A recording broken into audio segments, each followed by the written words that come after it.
Welcome back to the First Team. I am Joe DeLeone, and with me, as always, my co-host Ryan Roberts. Today, we are going to be doing our Edge Scouting Report episodes, talking about two of the top guys, two guys that actually I think are probably going to end up being Edge 1 and Edge 2 for the 2024 NFL Draft Class. And we're talking about Jared Verse from Florida State. We're talking about Lietu Latu from UCLA, two guys that are getting hyped up a ton. All that coming up here. Ryan, let's start off with Jared Verse. I want to start off with Jared Verse, somebody who I was really excited about in the preseason, and justifiably so. He was somebody who I think that we had painted as a potential player to go in the 2023 NFL draft that could have been highly selected. Yep. I was bullish enough to say that this was a top 10 pick.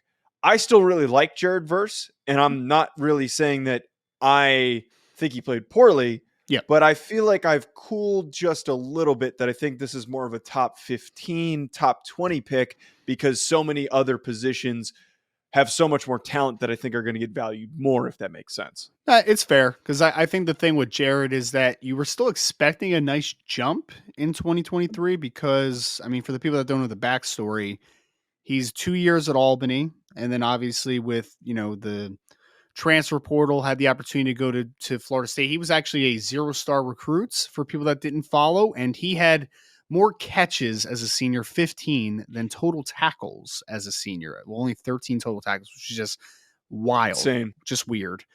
But you saw him as a first-year player at Florida State, 17 tackles for loss, 9 sacks, even though he was banged up a little bit. And if you turn on the LSU tape from 2022, like, it was stupid, man. Like, it just didn't make any sense. It was just pressure after pressure, sack. I think he had 2 sacks in that football game. Like, he was just incredible. And he was pretty incredible that whole 2022 season. 2023, Joe, I think it's just more a case of he was just kind of the same, right? Like, he was right. Still very good. It was just you expected him to take a significant jump in 2023, which I just don't think he took necessarily. And I don't know why that happens. I mean, I'm not even talking about the production. It was just from an impact perspective. I just thought he was kind of the same guy he was the year before. Yeah. So I think it's just kind of cutting maybe what the upside is with Jared. Like, still a very good player, but is he a top 5 caliber player in any given year? Probably not. He's probably not that type of player. I think that's a really good way of putting it because over the summer, you're thinking to yourself, this guy was good enough to go in the top 15 of the last draft. So reasonably, one would assume that the progression would occur. He comes back for another year. Yes. He plays on one of the best teams of college football. He would improve, and then he would go on to be an even higher pick. But like you talked about here, I don't think he's hit his ceiling, but I just think that he improved a little bit. I think also it's worth noting it felt like there was a little bit more intentionality of directing plays away from him. And we saw the guys opposite of him were very productive this year because of that fact. And he didn't put up nearly as many sacks until the final stretch of the season.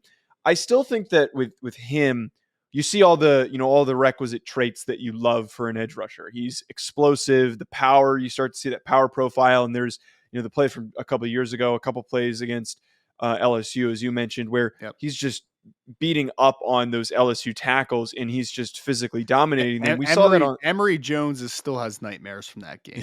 So, yeah. Right, exactly. And the other thing too that we still see this year from him, he's got really good acceleration. He's got really good closing speed. He's somebody who closes down really well. I think that he's productive, but could have been so much more productive if he had just a more developed technical base, if you will. I feel like he was still just kind of relies on being stronger than guys and more powerful and doesn't really have the moves necessary to go from being, I'm going to out athlete you to I'm going to really kick your ass and I'm going to make plays every single time I'm on the field. It's fair because I think that what Jared does best, and you already mentioned it a little bit, but he is incredibly explosive. I guarantee he runs a stupid 40 and maybe has a really good broad jump. I mean, he is very explosive.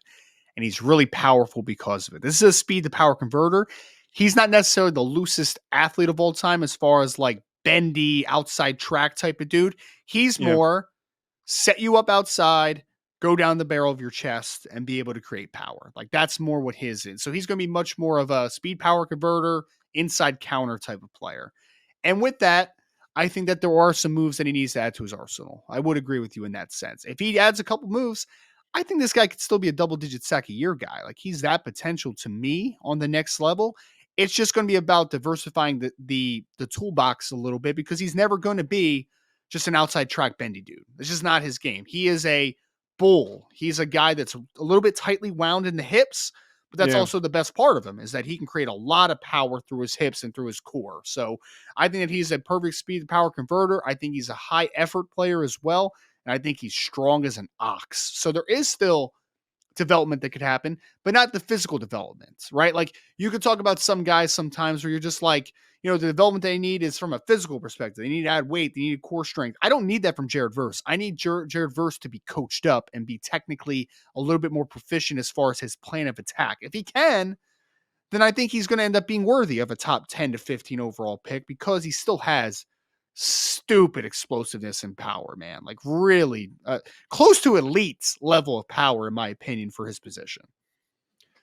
That's the real key here. This is why this guy is still going to be a first round pick in my eyes. And I think that when we look at some of these other edge rushers in the class, that it is really not anywhere near the standard level that we've had over the past couple of years. I actually wouldn't be shocked if we don't have a guy go until like maybe pick 14, where Buffalo right now is currently projected. I Pick actually gave him 13 where number Denver. 4. I put him at number 4, man, still, because I Really? still think there was going to be a demand for him. Like, I still think there's going to be a demand for Yeah. an edge that high, man. I really do. So, I mean, it's possible though.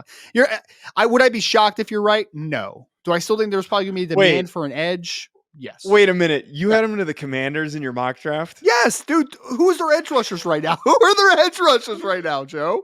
I don't disagree with that. Yeah. But I don't think you realize, I wish you sent this to Sean. Why? I don't think you realize how upset the Washington fan base would get if they drafted another defensive lineman again Joe, in the first round. Joe, who are their defensive ends right now, Joe? I don't disagree with you, but it's just simply from the premise standpoint that because they would do this. Like, let's be honest here. They would need to do absolutely this. They need to do it.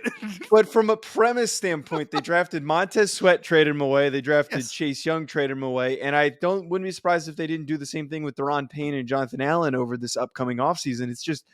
It's just more of, there is a need, but from the fact that they've been burnt so much and so recently, it would upset the fan bases. Joe, here's the ends. I'm going to read you the defensive ends on this roster real quick. Okay, are you ready for this? Okay. Stop me when you hear someone good. Okay, stop me when you hear someone good.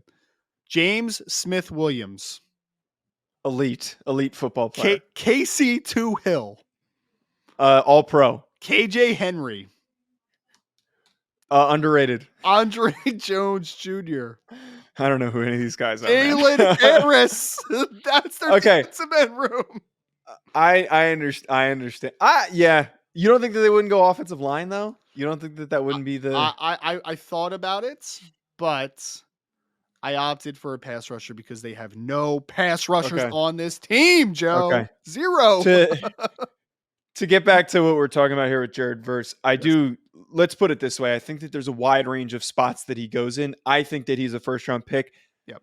I currently, and when we do our rankings, we'll probably dive into this, but I see he fits the billing of deserving to be the number one edge, because unlike Dallas Turner, I feel like he's a little more put together, and I know what I'm getting from him a little bit more. Very different players. Yeah. And I think with Lietu Latu, there's no existing injury history where I know what I'm getting more with Jared Verse. Sure. Does he have the highest ceiling of some of these players that we're going to end up talking about?